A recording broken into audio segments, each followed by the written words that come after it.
Welcome to this recording of Why Love Succeeds Where Jealousy Fails.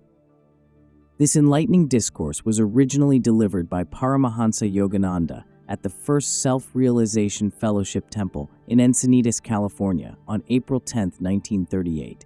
We are honored to share his divine insights and timeless wisdom with you today. Jealousy, anger, fear, all the negative physical and mental impulses that impel human beings to do wrong, where do they come from?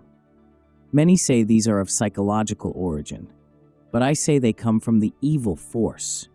There are two forces in this world, good and evil. Wherever there is good, there is also evil. Man, endowed with independence and free will, suffers the consequences of his wrong actions, but he is not the creator of the agents that influence those errors. Plants commit no evil, and yet they succumb to diseases. The animals, which are governed by instinct with no consciousness of evil, similarly suffer. Side by side with every good there is a corresponding evil. God creates the sunshine, and the evil force creates destructive storms and droughts. The beautiful flower blooms and is destroyed by insects. God says to love, the evil force says be jealous. You are justified to hurt and enfeeble an opponent. Don't listen to that dark power. It isn't you. Jealousy, anger, fear are creations of the evil force. Recognizing this force as a conscious power, Jesus said, "Get thee behind me, Satan." Command evil to be gone.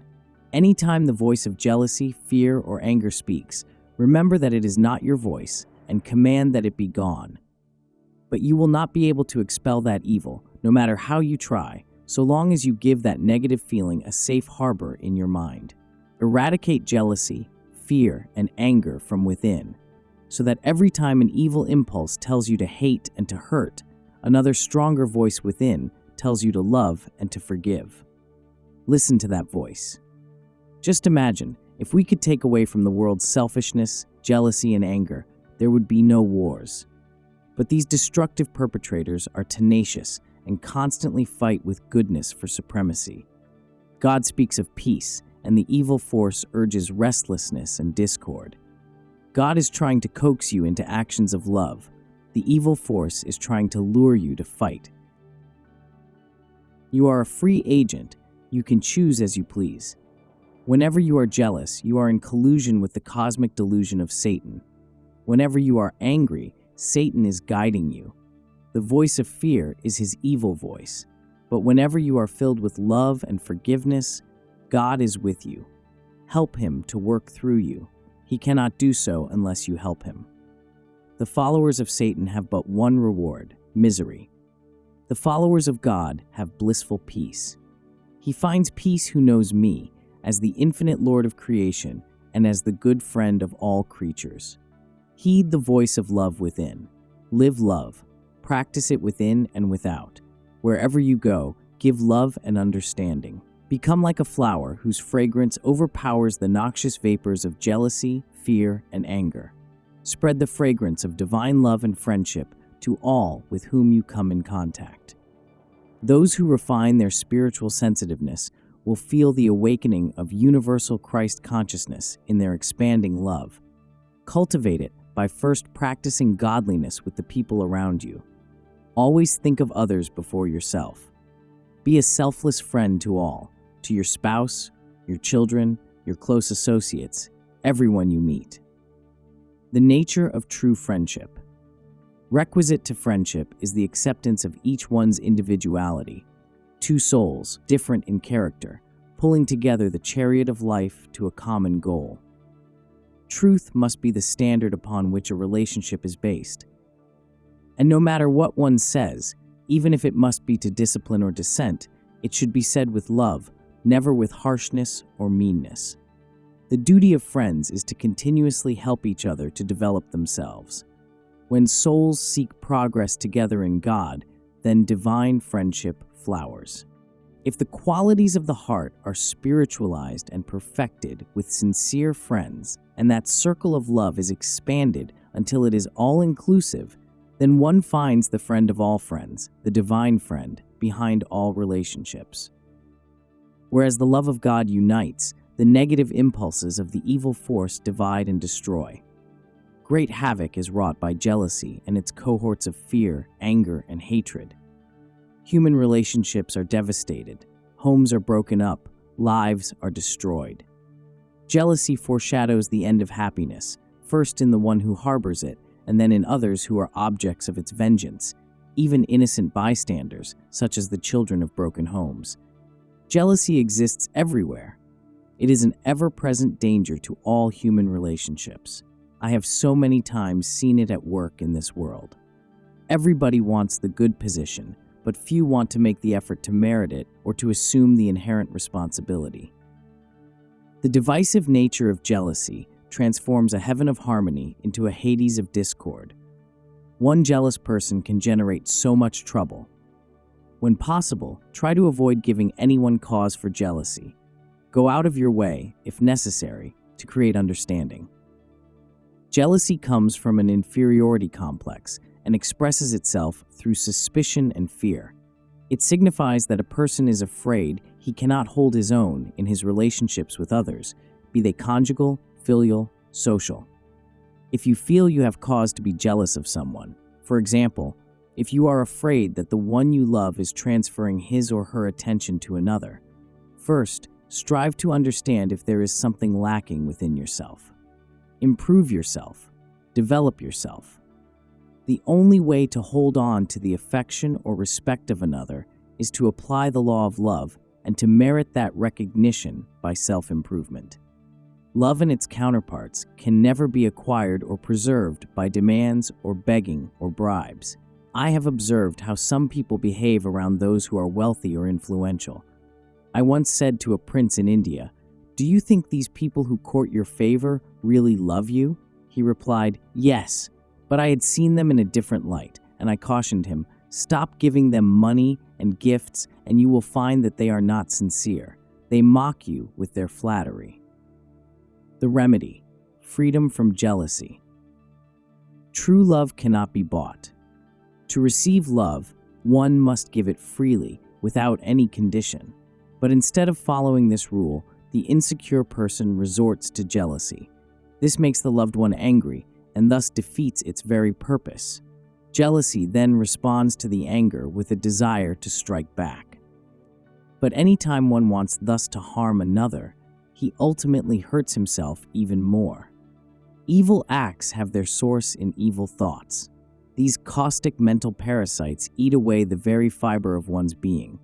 They burn and destroy inner peace, one's greatest wealth. Why be jealous? If you give someone your love and it is not appreciated, if that person does not want you, or gives to another the recognition you think you deserve, jealousy certainly will not hold that person or cure the strain in the relationship. Making prisoners of one another with jealousy and demands will certainly not produce happiness. Successful relationships can grow only in trust and love. Love survives in respect, usefulness, and freedom from possessiveness. So what is the remedy? Anytime jealousy tries to bind you, make strong affirmations. I am free from the bondage of jealousy and fear. Whatever is mine will be mine. Whatever is not mine, let it go. When you will be free from all jealousy and fear, your life will be wonderful. You can be free. What is yours will be yours, and what is not meant for you would not make you happy. Fulfillment lies in constantly improving yourself, so that instead of your seeking others, others will seek you. Give love and friendship without expecting or demanding anything in return. Expectation will make you a victim of misery. Even while striving to improve yourself, learn to stand alone, secure in your own virtues and self-worth. If you want others to believe in you, remember, it isn't only your words that have an effect, but what you are and what you feel within, what is in your soul. Always strive to be an angel within, no matter how others behave. Be sincere, kind, loving, and understanding. Anyone who does not respond to goodness is not worthy of your attention. Even if you have to lose a loved one, it is better to let him go thinking of you as an angel rather than as a green-eyed monster of jealousy. Leave with that person a beautiful thought of your love, and that love will ever remain in his heart.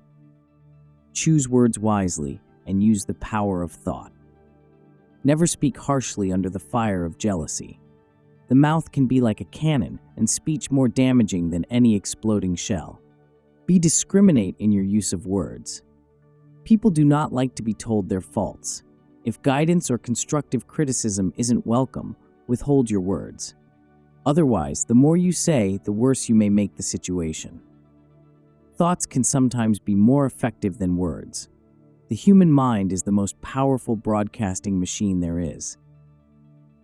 If you constantly broadcast positive thoughts with love, those thoughts will have an effect on others. Similarly, if you broadcast jealousy or hatred, others receive those thoughts and respond accordingly. Ask God to put His power behind your efforts. If, for instance, it is the husband that is going astray, the wife should pray to God, "Lord, help me to help my husband. Keep all taint of jealousy and resentment out of my heart. I only pray that he realize his error and change. Lord, be with him and bless me that I do my part."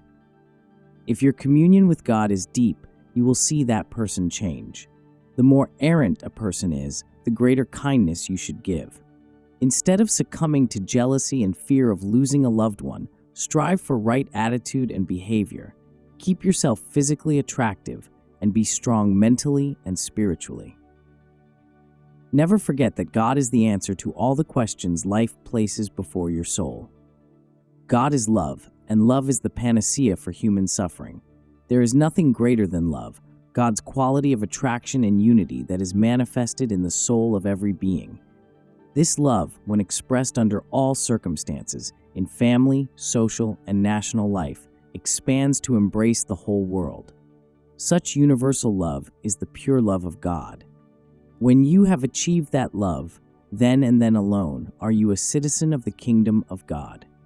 Always be proud that you are a child of God. For just a little while, you have been an alien in the kingdom of matter. Develop God's divine love inherent in you, and you will reclaim your citizenship in His kingdom of omnipresence. When you learn to go within in meditation, you will find His kingdom. It is within you. God is within you. It is His power that is behind your ability to talk, move, and feel. Without Him, you can do nothing. Though He is transcendent, beyond all things, He is also immanent. You can commune with Him right within you.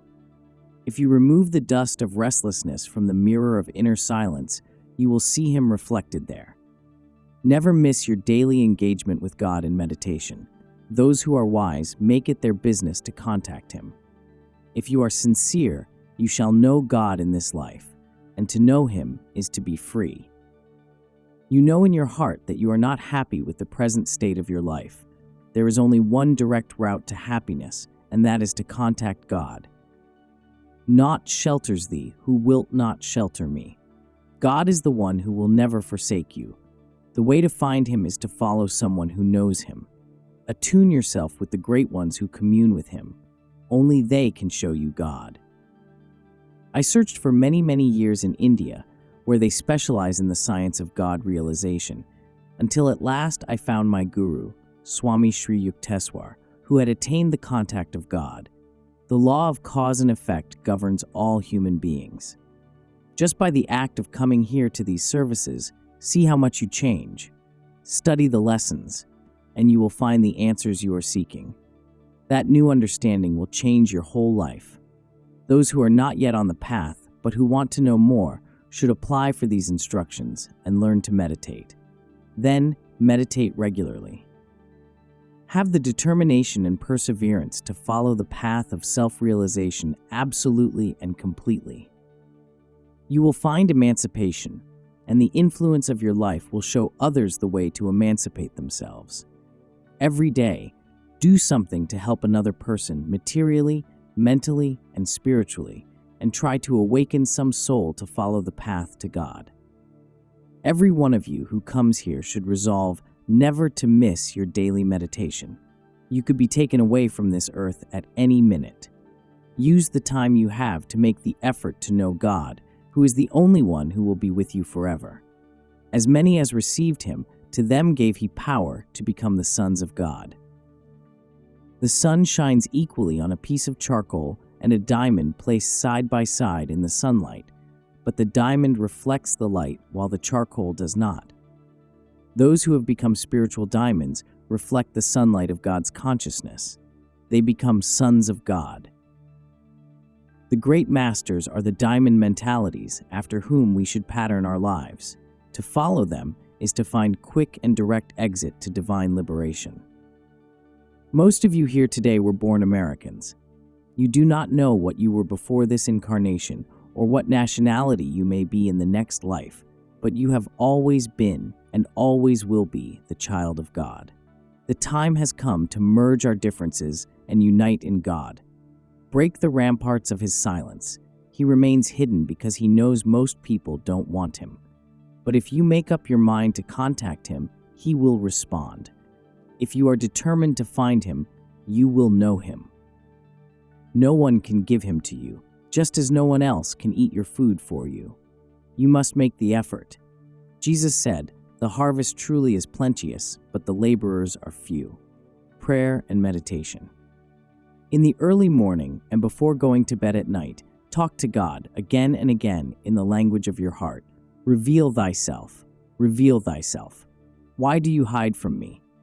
Go on praying to him with determination and devotion until you lose yourself in the thought of God. Refuse to become discouraged or impatient. Then during the day's activities, keep the thought of him in the depths of your consciousness.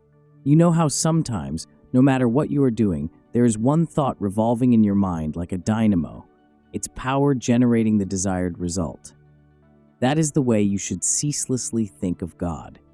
As Krishna says in the Bhagavad Gita, "I am easily reached by that yogi who is single-hearted, who remembers me daily, continually, his mind intensely focused only on me." Very early in my life, I learned the effectiveness of that single-heartedness. When I was a small child, I wrote a letter to God and dropped it in the postbox. Every day I waited anxiously with tear-filled eyes for his answer. No reply came through the mail, but I never gave up the thought that he must answer that letter. Then one night, in a great light, I received his response, written in letters of gold, that he will ever protect me and be with me. When you contact God, you will see that in all departments of your life, a silent friend is helping. We love anyone who is useful to us. Therefore, we should love God supremely because he is useful as nobody else is. We love our parents and friends because of what they do for us.